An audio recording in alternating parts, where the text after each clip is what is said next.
Hi there, and welcome to Telios Unplugged. I am so glad to have you join us today. We are here to break down a few practical steps as to how to live out faith and faith in the Lord Jesus Christ. I've been on this journey for some time now with my husband, Dr. Nathi Maluleke, and today I would like for us to talk about something that is exciting to most people, something that can be intimidating for others, but nonetheless, it is a beautiful thing, especially for families to witness, and that is marriage. So, this is part 3 of our relationship series. If you haven't checked out the other episodes that we've done, please do so. We've done a part on friendships, how to build lasting and godly friendships, but we've also touched on dating and relationships. So, as a young person, or even as an older person, dating and how to navigate relationships and how to have those crucial discussions. So, please also share it with someone who might benefit from this conversation, but journey with us and continue to benefit from this. So, as we talk about marriage, and I want us to specifically center our conversation around the preparation phase. So as you get into marriage, what are the key aspects to prepare, especially with your partner? Even for those people that might not even have partners or are not yet at the stage where they are saying they are going to get married, but rather to know when you are there, what are some of the things that you need to be preparing yourself for. But before we even get into those practicals as to how to prepare, maybe even sharing some of our experiences, I want us to explore a bit on what marriage really is about, what the purpose of marriage is. Is it just for me to find the one that I want to spend my life with, the one that I want to be happy with or build a family with? Or is there actually more to marriage? Yeah. No, thank you so much, and thank you for tuning in. Marriage, I think, for me and biblically, and I think the Christian worldview would have us know that marriage is the response of God to fast track and enable man to accomplish kingdom mandate. So the response of God towards Adam's capacity to fulfill God-given mandate was to bring him a helper and unite them in a permanent contract that allows for them to leverage on one another's strengths in order to advance that agenda of God. So marriage is the first thing you see God do in response to the analysis of the ability of men to fulfill purpose. And he looked and said, it is not good that men would remain alone. In other words, it is not going to be profitable if men remained alone. But I will bring in a helper. So I think from a Christian or Judeo-centric point of view, marriage is that response of God the Father to his agenda and how his agenda is to be fulfilled. He says there must be a family unit that drives his agenda. So I always say that church is not the first thing that God imagines for men. Family is. And marriage is the foundation of what family is. It's that union between man and wife that enables them to fulfill their God-given agenda. Of course, not simply from a patriarchal point of view of I'm the man and God is bringing in a helper to me, but also me, myself, being a meet companion for the achievement of the purpose of God, even through the life of my wife. Because, Christianity brings that view that it is no longer about male or female, Jew or Gentile, but about these sons of God united and how they advance that. So for me, that is what it is from that theological point of view. Okay, then how does it fit into the broader picture? There are a few things that I want to ask you because I also have not a different view from what you are saying, but perhaps something else that I think I would want to explore with you. So how do you bring in first the concept of, if marriage is created, or the purpose of marriage biblically is to advance the mandate of God, or to allow the individuals or the people to advance the mandate of the kingdom, then where do those who are outside of marriage fall in? Does it leave? And I want it to be clearer to other people as well. Does it mean that as an individual who is not confined to a marriage setting, or someone who's not covenanted to another, does it mean that God cannot express his mandate through me or his purpose, right? And I know that's not what you're saying, but I want us to touch on that as well. But also the other element is then to say, if the mandate of God is being advanced through the marriage setting, where does the Christocentric teaching appear in the sense of marriage? From this point, I also have an understanding that, yes, the advancement of the kingdom of God, but really, and this is something that we've discussed in another conversation, in one of our conversations, but in the sense of marriage is built in such a way that it is a physical expression of the communion of the Father, or of the communion of the Father with, I want to use simpler terms to say it is a reflection of the communion that God wants humanity to see in terms of fellowship and what it's about. So where does marriage fit into this advancement of the kingdom, or this mandate of the kingdom, where you have two people that come together, but what they are showcasing is that glory of God, the relationship between the Son and the Father, that fellowship between the Father and the Son, which is the fellowship between Christ and the church. So where does that come in? So I think all of what you are saying is not exclusive. It's actually part and parcel of what marriage is, right? But in particular to what I'm saying is the response of God in the book of Genesis. It has to do with his mandate that is in Genesis chapter 1, verse 26 through to 28. That mandate is not to be explored anywhere else rather than within marriage. So it is the mandate of have dominion. And that dominion is to be sought after by multiplying, by being fruitful, multiply, subdue, and then you'll get into dominion. So there is that mandate to populate the earth, the mandate to grow, the mandate to replicate ourselves as the image bearers of God. So the imago Dei needed to expand. And that is the naturally, man is the hand of God on earth. Naturally. No, not even thinking of it from a spiritual point of view.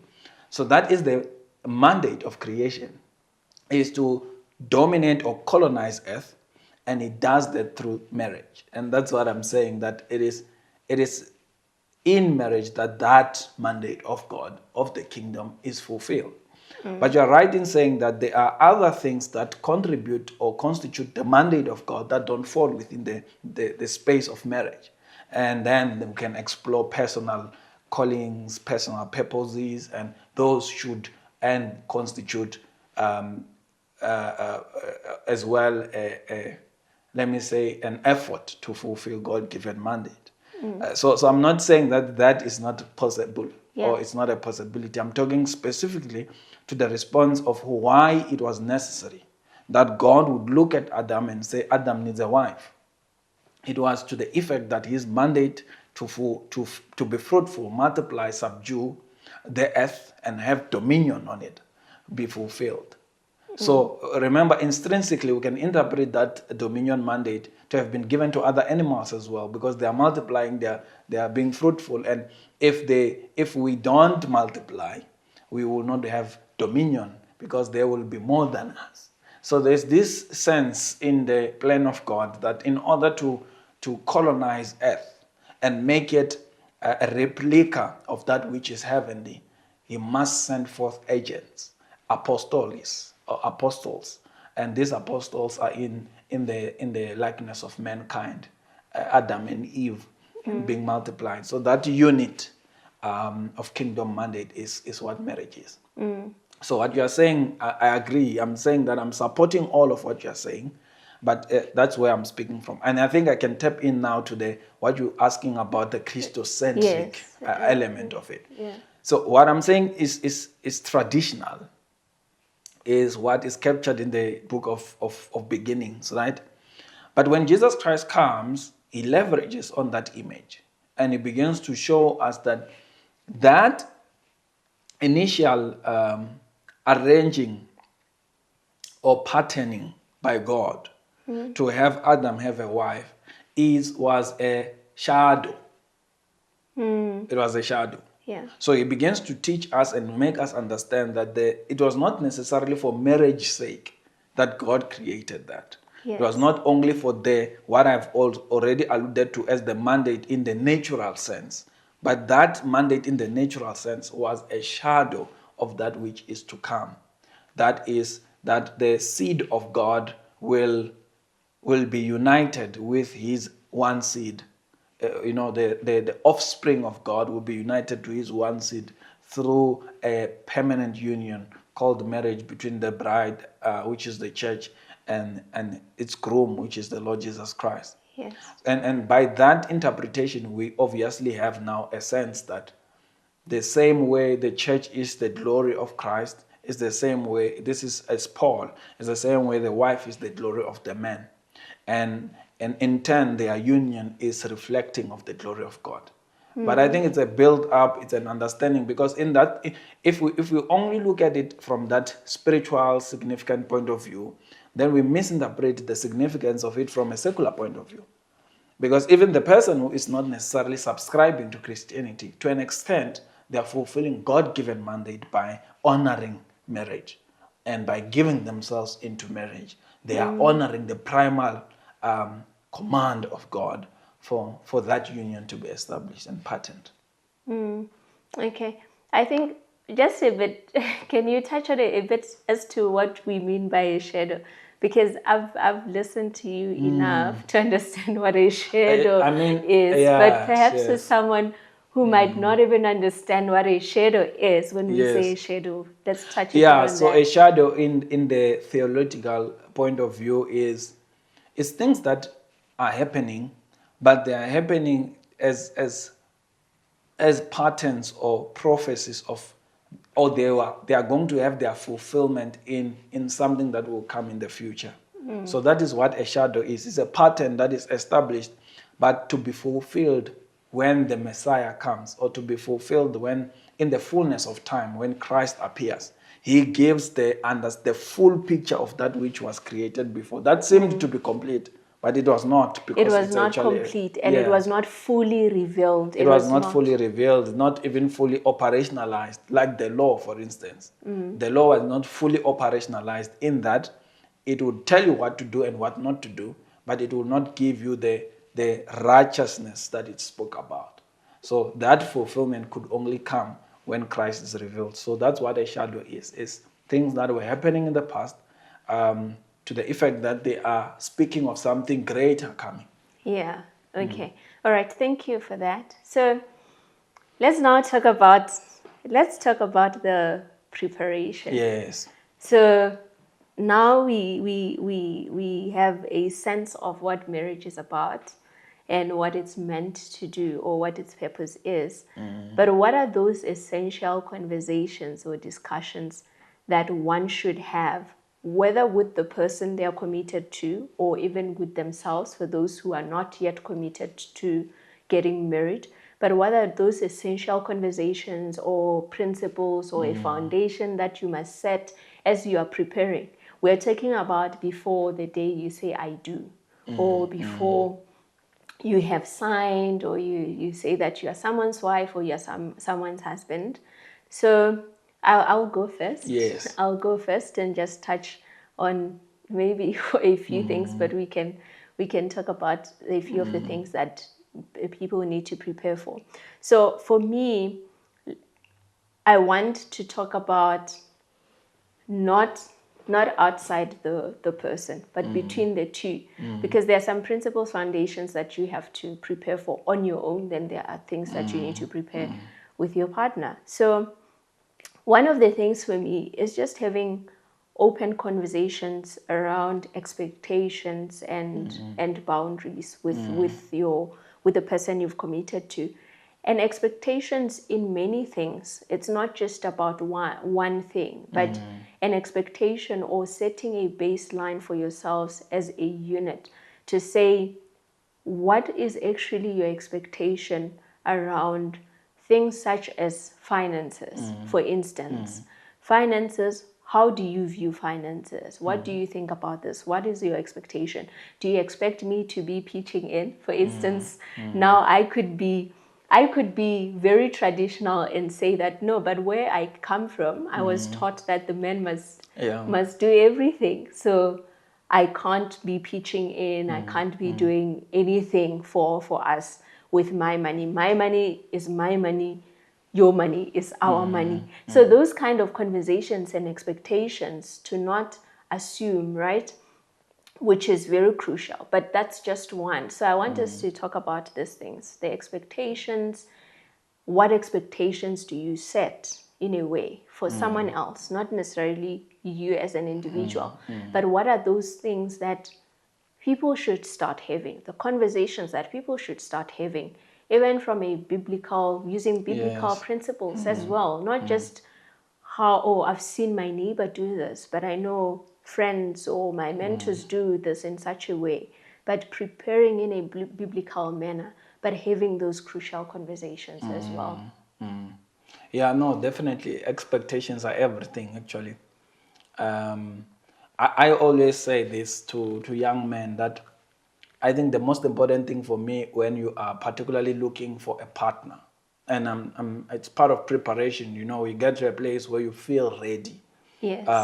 Be it, there are many indices to look for, or indicators of what would be readiness. Some people think, now I'm working, I have my own apartment, and I'm burning with desire. I think biblically that is the qualifier.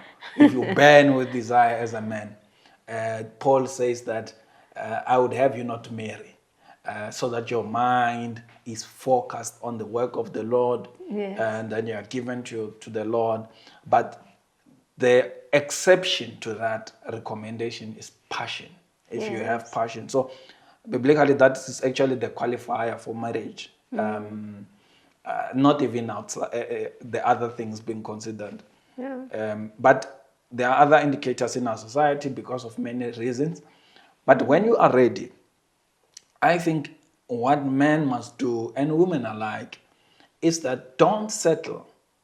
And what I mean is that I'm linking into your expectations, because what ends up happening, I think I've studied and seen this in a number of scenarios, that we are marrying for convenience. Be it that we are marrying to cover up, we are marrying to be decent around our shortfalls with one another, and many other reasons.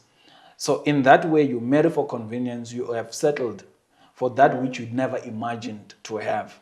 So it's very important that you apply yourselves honestly as to what kind of a person do I want for myself. Do I want a tall, skinny, light, a skinned person like Theresa? Is that something I've always imagined for myself? Am I attracted to that kind of a person? And what are the other qualities? Do I want a working wife, a non-working wife? All of these things must be in my mind.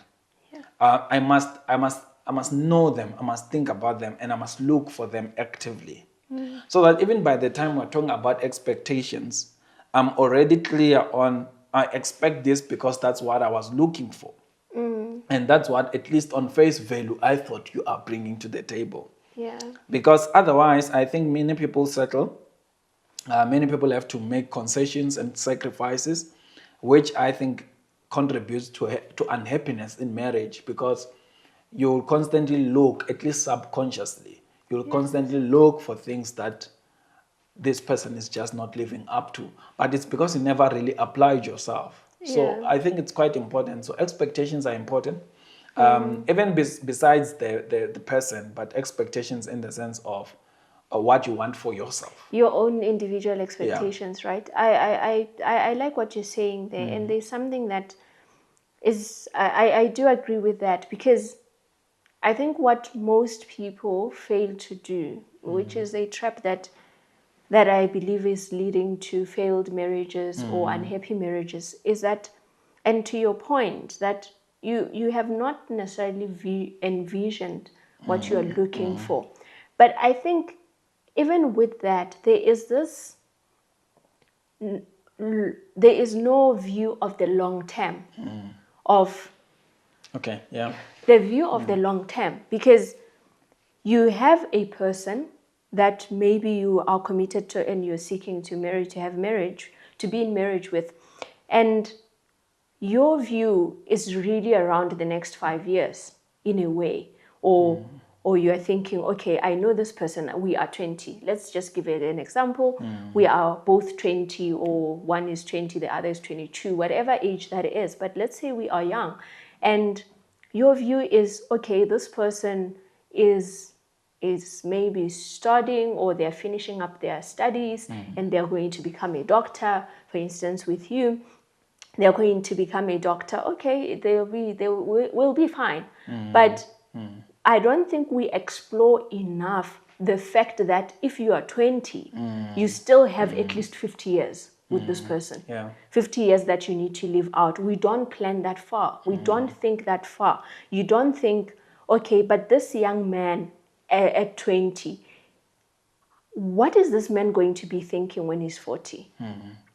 Does he actually, what kind of person is he going to be? You don't invest in the person at 20. You invest in the person that you're going to be with when you're 50. Yeah. Because we evolve so much as people. And I think every individual also doesn't know themselves to that point.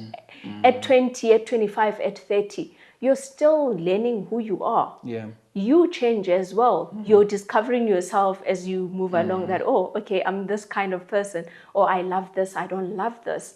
Which is why then that expectations and the envisioning shouldn't be the envisioning for 2 years, for 5 years. You need to start thinking, if I think at 40, that I'll be CEO of multiple businesses, or multi-million, billion rand businesses, what kind of partner am I looking for? What kind of partner is going to enable that? Yeah. What kind of lifestyle am I going to be living? Because if I understand who I believe I'm called to be over the years, it is easier to recognize whether the partner you're looking at now is also going to be the right partner at the different seasons of your life. Because you don't want a partner for one season. You want a partner for life. Yeah. You want someone you're going to be able to do life with. So is this person, which is the expectations thing as well. So I wanted to just touch a bit on just the thing you said, because for me, it just sparked that it is very crucial to look That's so good. far and beyond. That's so good. And you have touched on the element of change and evolving. And it's important because even our language of love, of expression love, or receiving love changes with time.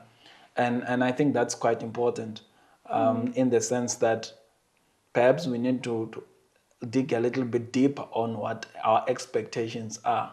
No, we should do that, because, and I advise everyone, if you're preparing, if you're on a journey of preparation for marriage, explore with your partner what it is that you like, what it is that you want to be doing in 10, 20 years. Don't get shocked in 10 years and you find out that the person actually wants to pursue something and you didn't know about it. So I also think, because it also depends on the it does play a critical factor. Some of the expectations that people must discuss, which we should also explore, but they also play a factor in the sense of a 20-year-old person can be looking forward to having kids when they are 20 because perhaps they are happy and excited about the idea of having children, having a big family, and their expectation is, okay, I actually want to have, maybe we can even have 5 kids because I love a big household. But they get to 25, they get to 30, and they start to realize, when they actually see, maybe you have one child or two children, once you get to 2, you get to realize the cost of living is high, that these kids need to be taken care of. And besides the cost of living, that the children actually need time or they need to be raised. Then you realize, no, I actually don't want any more children, because the life that I want to live, I won't be able to parent the more children. I won't be able to give them the time or the nurturing, the care, the discipline, the guidance that they would need, or children would need. Then you are sitting there with a person who says, I can't give you any more children. I can't do 5 anymore. That family that we had agreed on, I can't do 5 anymore. And then the other person is saying, no, but that was what sold me. Yes, other things sold me into marrying you, but that kids thing was the cherry on top for me. So those are some of the things. But what are other things that around expectations that you think people should discuss? Yeah, no, definitely. I think you're touching on very key issues. I think the other element for me that's quite important is around finance. Yes. In terms of what are your expectations of the other partner in terms of their contribution and their view of what finance should do or should empower you guys to be able to do. I'm not talking about taste. You might have an expensive taste, the other person doesn't have an expensive taste, and you're constantly dealing with the other person having to limit their spending and all of that. That's one element of it. But I think that is not necessarily what I'm talking about. I'm talking about our view of money. Yes. And what money is to help us achieve in our household.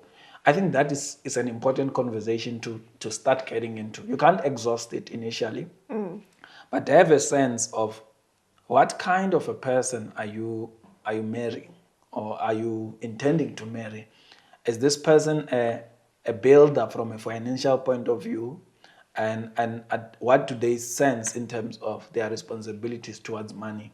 I think that will help a lot, because the issues of compatibility around money, for me, it's not about whether your money is your money or my money is my money. It's the unity of thought Yes. around what that money should do. Yeah. Because if that unity of thought around that money is not there, then even if we were pooling our money, you would still have compatibility issues that are related to the fundamental question of what is money serving for us as a family. So I think the conversations of money are important from that perspective. It allows for us to then understand the risks, high risk behavior, person who gets into debt quite quickly because they may not have the patience that they need to restrain themselves. But I think it's around the philosophy of money and the conversation of the philosophy. What's your philosophy of money? What is this person a giver? Are they generous? Are do they withhold? Do they value working for money? Yeah. Those are the philosophies that I think we should try to test, because they speak a lot to what's going to happen inside marriage. Yes, but also to the individual, right? To yourself. So you must have an understanding of your partner's attitude towards finances and all the other expectations, but also understand yourself enough to also be able to say, actually, I am a giver. Yeah. I withhold money, or I believe money is meant to be spent. So when we have money, we don't have to be planning around anything. We must just do 1, 2, and 3, spend or all that. So even the understanding of self-awareness, Yeah. I think self-awareness is very crucial Definitely. in preparation for marriage. So being Definitely. self-aware, know yourself. I do know that marriage will expose parts of you that you didn't even know yourself. I don't believe you can know yourself enough. Yeah. I don't believe you can ever know yourself enough. There are things in marriage, and only marriage can expose those parts of you and what kind of person you actually are, or limitations, or even strengths that you had that you didn't even know about until you were married. Then for me, the other expectation, just another expectation to perhaps chat around, is about family. Yeah. Right? Family from the two people, but also touching a bit on just the extreme parts beyond the two.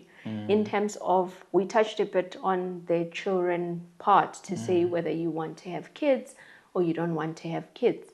When we have children, who's actually going to look after them? Yeah. Those are the crucial conversations. I recently had a conversation with this other lovely lady. She is expecting a child. It is their first child, and in the conversation, I asked her the question of, will you be getting a nanny? Will you be getting a nanny? Because she's working. She'll be on leave, but I wanted to check, will you be getting a nanny? What is the arrangement? Is your family going to support? All those things. And she mentioned that no, she prefers that the nanny only comes when she's now going back to work, not when she's at home. So those kind of conversations, because some people would prefer that, firstly, we don't even have a nanny. I won't have other people raising my children, and you don't know. Yeah. And now you are sitting as a working, let's say it's a working woman, it's you.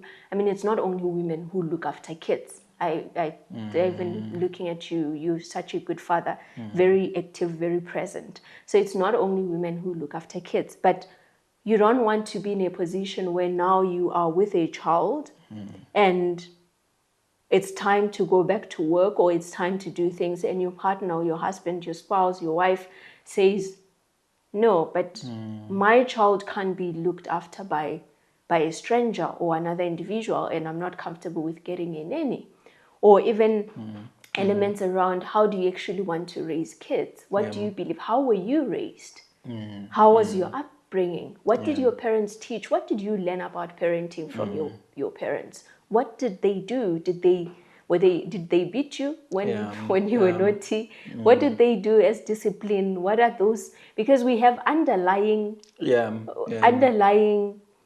principles from our parents or the way we were raised, and we tend to maybe want to use them even in marriage. So understanding those things, what do you believe about parenting?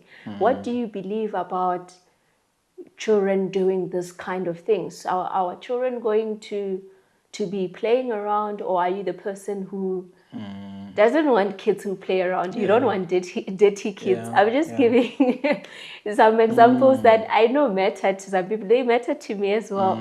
I can't just to digress a bit. I am a bit averse to dirty children. I am a bit averse.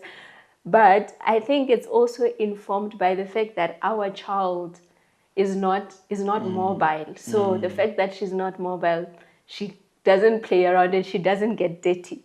So I'm not first-hand exposed to dirty children. So I find it a bit, when I encounter kids who have been playing and they're dirty, I don't know what to do with myself because I haven't experienced that. But those are some of the things around parenting that I believe. No, definitely.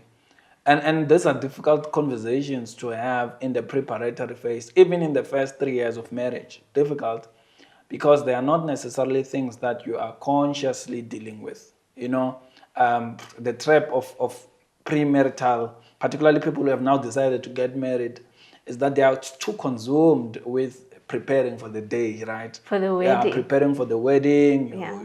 You are looking at the first lobola, second lobola date, and then the wedding, and then after that the honeymoon, and then the living arrangement. So there's a lot of Yes. things that I think take our minds off the real important conversations to have. Yeah. And there's no formula to it. It's difficult. I'm not necessarily saying that people must just pause everything they're doing. No. So the point is being aware that when these things start coming up, you are willing to have a conversation. So there's in premarital counseling, one of the emphasis that I took as a point to hold on to is your ability to resolve conflict, to resolve differences, because marriage is full of let me say, union and and relationships that are permanent.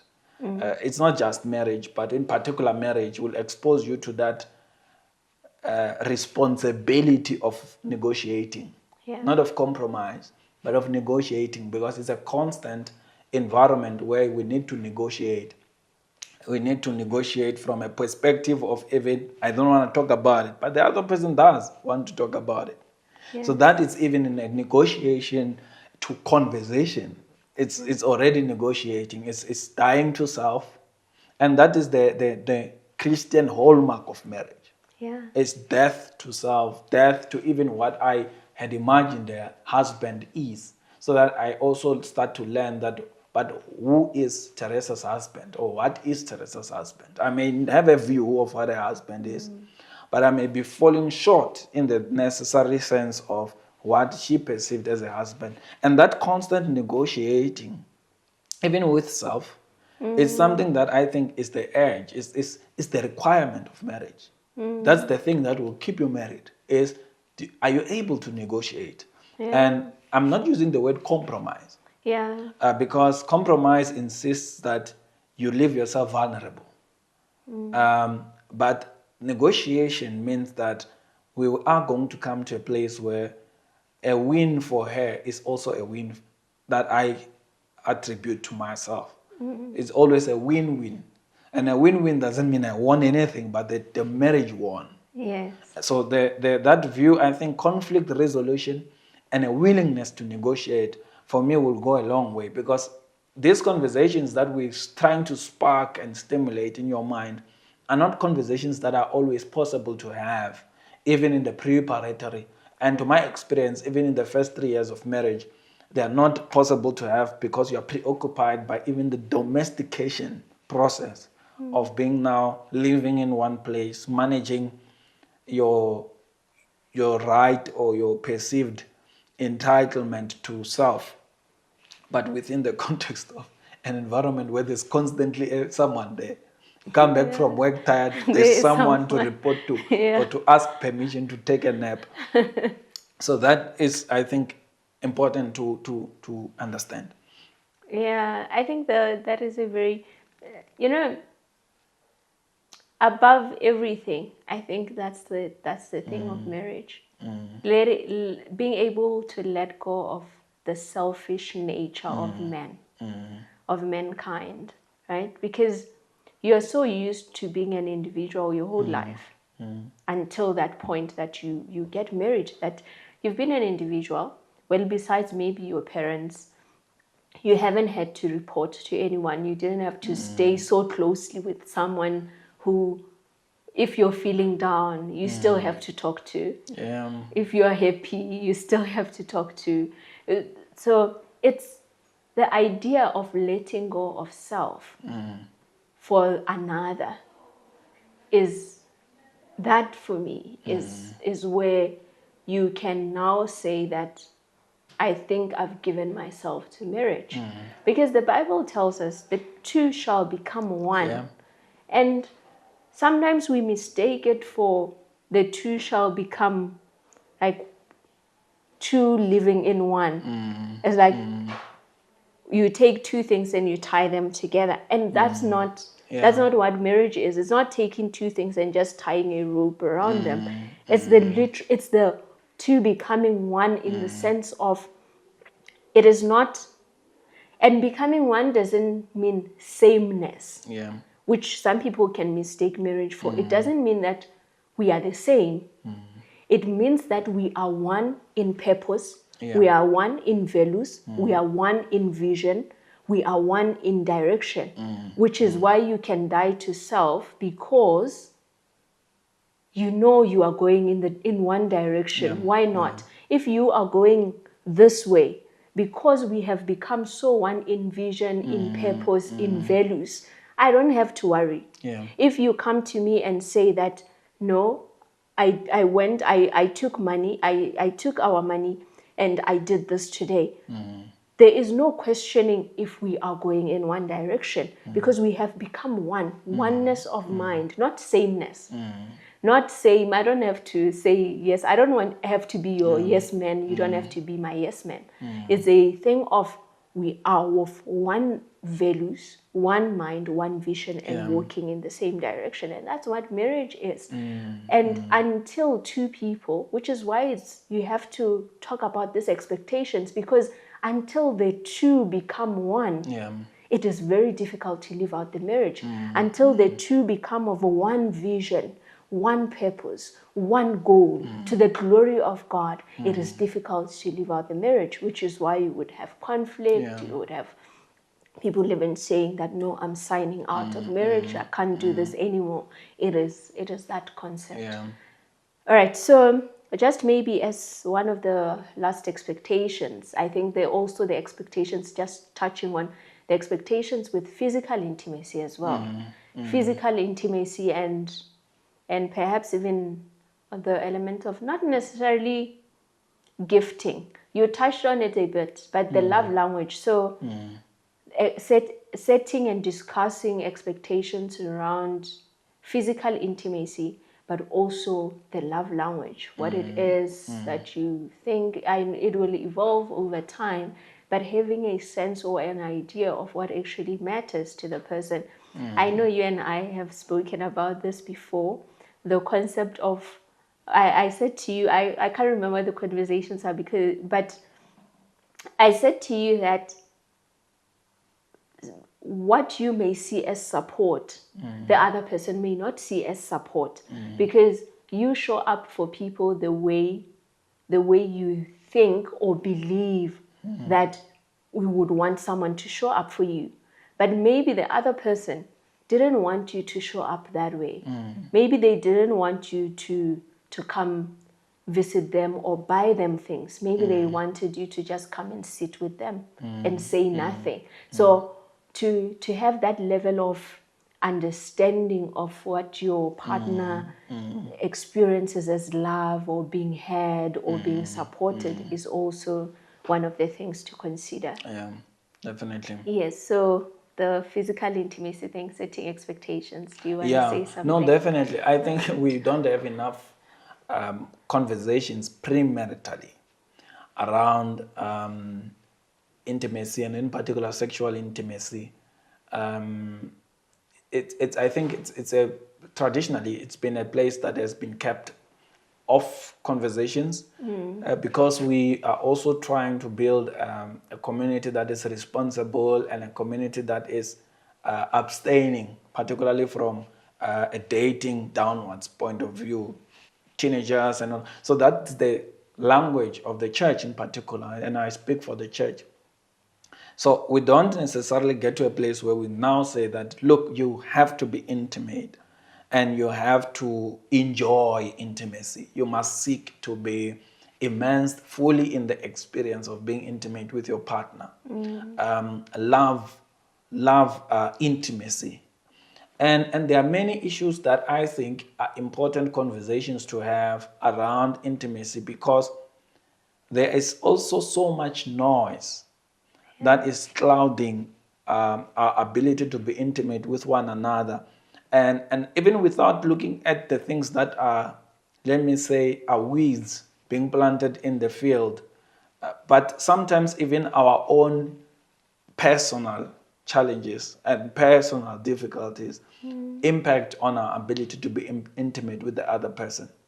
Vulnerabilities, depression can contribute to very low libido, withdrawal, and you don't have conversations enough. For me, I think people understand that when you are married, it's as if you're going to have this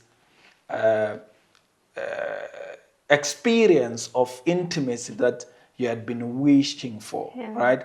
But as soon as you are married and living with someone permanently, you realize that it does not always become the most important thing, and it's the easiest thing to neglect because there are so many competing things. So I think it is important that we begin to, particularly those who are already married, that there is an intentionality around intimacy. So there's an institution that teaches on marriage. I think it's pastors. These are pastors, Nigerian pastors, and they define intimacy with as an acronym, and they say the I there is intention. You have to be intentional about being intimate, and I think the most important thing to do around intimacy in marriage is to be conversational about it. Have conversations about your vulnerabilities, your fears, your disappointments, your lack of enjoyment, because these things are real. You are married now. You're thinking you're a brother who kept himself to the Lord, a sister kept herself to the Lord. Then you are now intimate with one another, but it's as if something is missing because you feel something more should be done, which is not being done by the other partner. And if you're not willing to be vulnerable and open about those experiences, it will impact on. I always say this, intimacy, sexual intimacy, even within the context of marriage, can scar you. In other words, there are certain things that can happen, and if we're not debriefing, they impact on our next performance. In medicine, we do that a lot. So whenever we resuscitate a person, we need to debrief because there's someone who was attached to that patient who feels that they have failed the patient. Someone felt that, oh, I should have done something and I did something wrong. Or I may be as a doctor feeling that I sent someone to go take something and they didn't do it. And if we don't have an opportunity to debrief, it means that the next time we resuscitate someone, I already have a purview that I must not send this one to do anything. She's going to take time, I must send this one. Someone might decide that I'm going to stay because Dr. Maleka didn't speak well with me when I was doing that CPR that time. It's the same even within the context of marriage. When you don't have an opportunity to debrief, not every encounter needs debriefing, but to sit back at times, go out, sit away from the bed itself, and talk about the experience of intimacy that you have in your home. Those conversations become even more important when you have your first child, how you bounce back into that space of intimacy again, and really conversate around what are your expectations. Are they being met? Could they be met? What are the things that are affecting your performance? I'm stressed at work. I'm depressed. And the other thing I wanted to touch, obviously we're closing, to touch on was that also let's be aware, particularly for young couples and for people who are looking to get married, that sometimes the models that we use for marriage, even our own parents, may have been people that had been married for 15, 20 years, who have had the opportunity to fail at many instances. And we may be benchmarking our new marriage on the marriage of people who have went on for 20 years solving issues. And they seem to be perfect for one another. And as soon as you come in and you're like, this guy doesn't behave like my father, but your father was built over 20 years by your mom. And your mom was built over 20 years by your father, sometimes by constant friction. When you look at a grinding stone and a grinding a pan, what is happening is that by friction, the stone is shaped into a smooth, round ball. And that's what happens with marriage. By friction, by constantly talking about those things that you don't want to talk about, that are embarrassing, that are difficult conversations to have. You shape one another. So I think marriage is an opportunity for people to fail with one another until they can be molded into that shape that the Lord had intended. That's why he made Adam to sleep and take away from him a rib.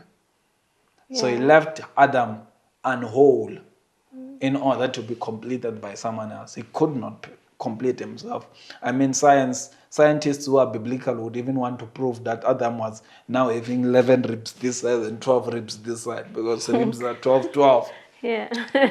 Because the rib was taken to and I'm sure some paleontologist is finding a rib cage of Adam somewhere because there's a rib that is missing. Yeah. The point being that he was truly incomplete without his partner.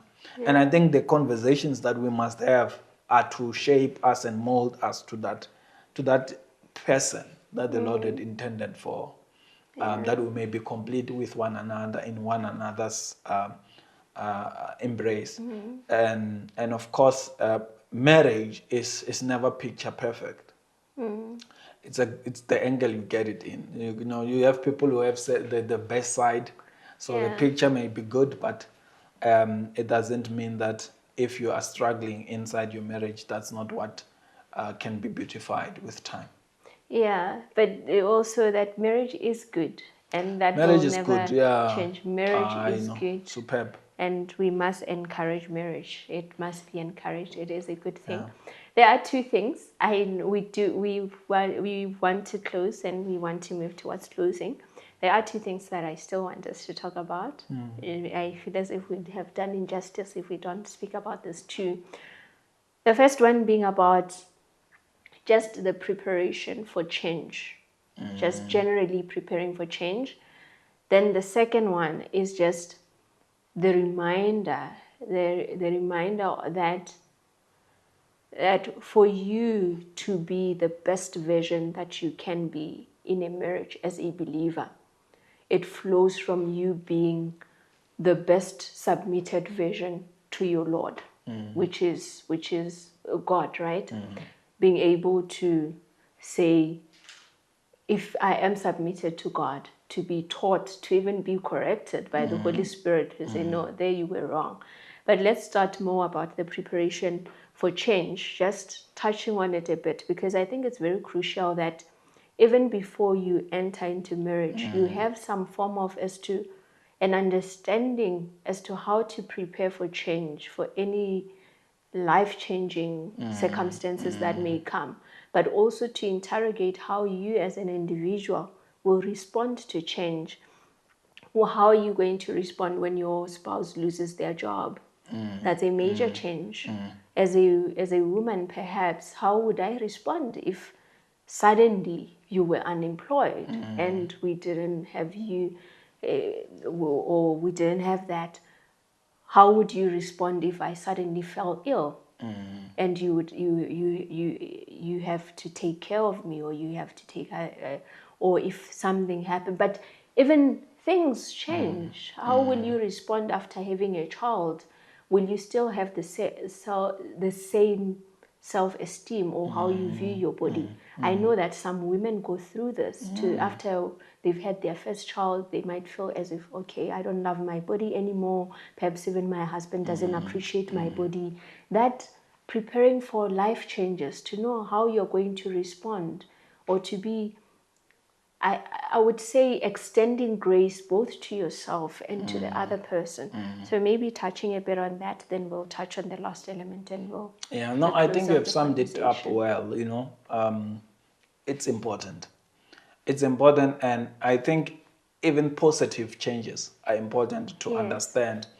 And of course, you can't. I think I'll go back to the same thing I said, that these are sometimes difficult conversations to have outside of those things happening. For instance, you can't really say that, how will I deal with it if my husband suddenly passed away?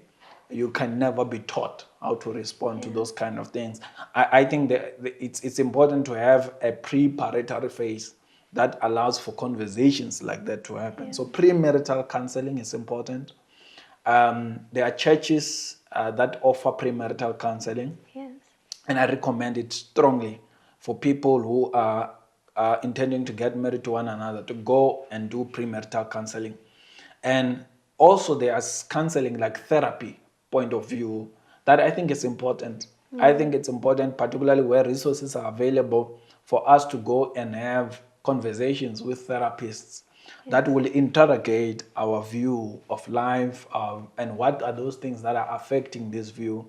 I always say this, is that family, one of the best advices, controversial but best advices that we give when someone is looking for a wife is that if you want to know what wife you are marrying, go and look at her family. Go and look at where she's coming from. Because you are going to marry that. That is her becoming something. She will become exactly what you saw where you went to look. And that is important because it is also a self-reflection, even from the man. Like, okay, sharp, I grew up with a single mom. I love my mom to bits. She's taught me everything that I am. But also the absence of your father has been teaching you something. Yeah, that absence was education itself, telling you what not to do, what not to become, how not to think, how not to behave. So it is not the nurturing mom the Lord has used there to bring you up as a man, that she's not the only one who was contributing. Even the absent one was contributing negatively or even positively, in the sense of, I will never become that man. Right? So that seems positive, that I would never be the kind of person who will not pay attention to their kids. I'll never be the kind of person who runs away from responsibility.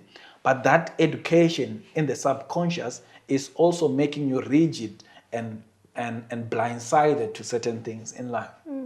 So therapy will help us with that. So people must just invest in premarital counseling, good premarital counseling. And in mentors as well. Mentors, definitely. Yeah. So you don't have to go and pay, but you can have people that you can go have conversations, real conversations with. Even within marriage, we still need people to look up to go and have conversations with.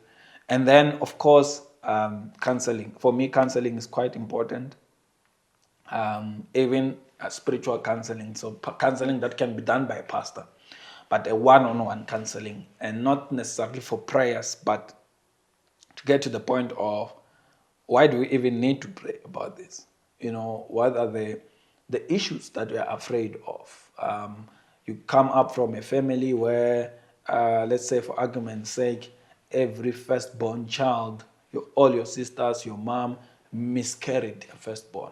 And that are pressure points. Those are things that you worry about, that have to be conversated upon.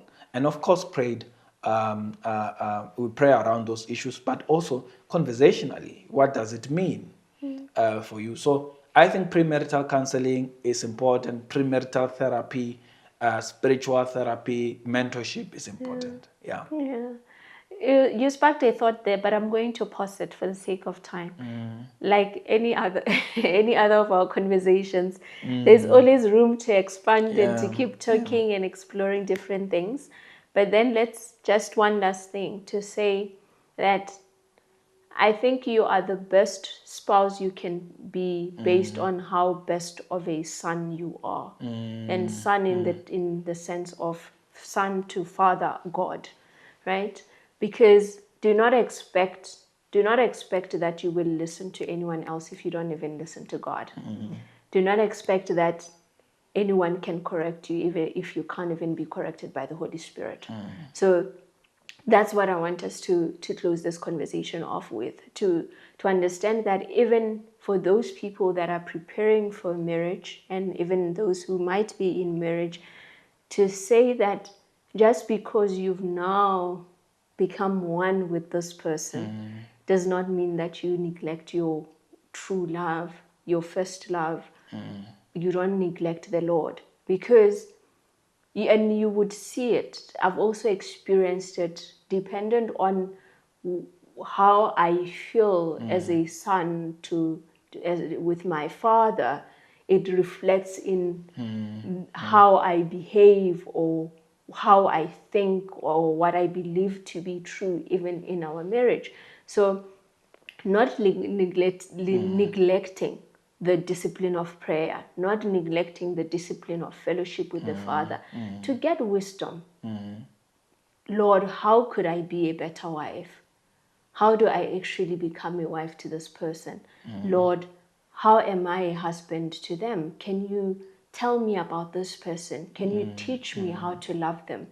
Can you teach me how to walk with them in this season? Maybe something has changed. Maybe they've been promoted, or they received great news. Maybe you're expecting your first child. But that fellowship with the one who actually knows your spouse more than you can ever know them is very crucial for me. Because even in the deepest or the highest of experiences or seasons in your life, the one who has ordained seasons can explain or reveal how you are meant to be as a spouse in that season as well.